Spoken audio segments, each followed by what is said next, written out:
think that one thing that strikes me in the States, being called United States, and they're so individual according to the groups. I'm thinking more in terms of whether they consider themselves like Polish or Italian or Puerto Rican, and how that being in different groups, I don't know, it seems a bit cliquish, and I think sometimes that goes into their diversity. Here in Mexico, it seems to be a bit the other way around, although some will claim to their Spanish heritage or Jewish heritage, which could be perhaps the two stronger ones. In terms of like the real ethnic communities that are like what I would call the genuine, authentic ones, unfortunately they're sort of like relegated, they're alienated, and it's very rare to see somebody speaking from the point of view of their ethnic group. In the States, people keep things quiet. They don't want to say it, but in Mexico, it's just, we just say what we think. I think in the United States, race and cultural issues are talked about very much more than in Mexico, where they aren't really seen much. In the United States, race, diversity, culture issues are a big deal to everyone, and it's talked about a lot. I think the biggest difference between Mexico and the U.S. when it comes to diversity is that the U.S. is more concerned with racism because there are so many different races in the U.S.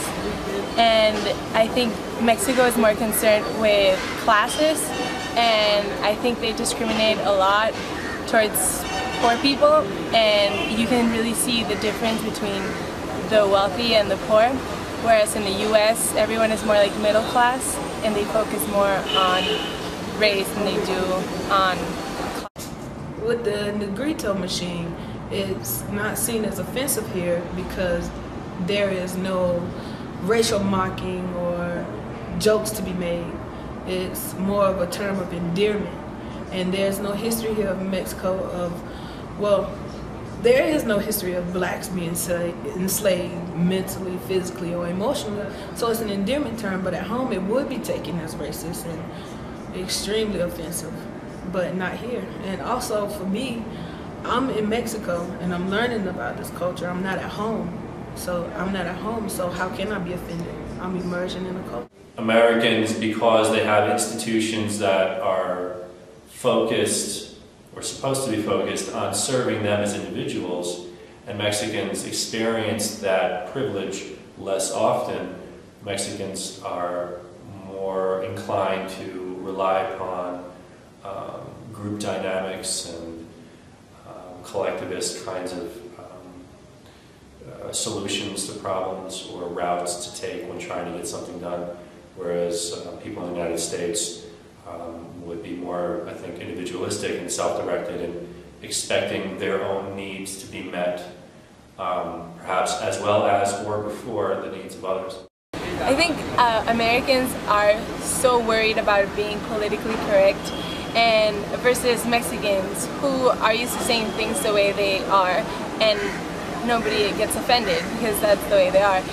And I think that when something like the Negrito issue comes up, Americans will freak out and start writing letters and doing things, and Mexican people would we would kind of roll our eyes and be like, oh, there they go again, making a big deal out of something that shouldn't be a big deal.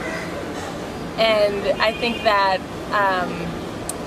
it's not necessary to make a big deal out of something that we could all just accept and be comfortable with. About the Negrito issue, I thought everyone who was American had a strong reaction to it, and they thought it was offensive, and they even went to great lengths to cover the machine. And I think that was even more racist than just having it there and being able to look at someone who is different from you and being okay with that.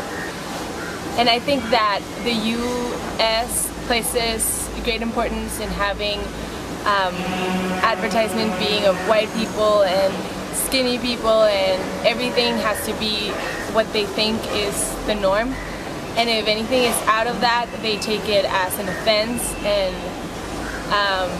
I think well, I can talk for Mexicans, I think we are more open to having that, and there are people who look like that, and there are people who have dark skin and who have hair the way that Negrito looked, and that's okay. We can look at that and embrace it, and maybe it is a caricature, and maybe it is an exaggeration, but there are people who look like that.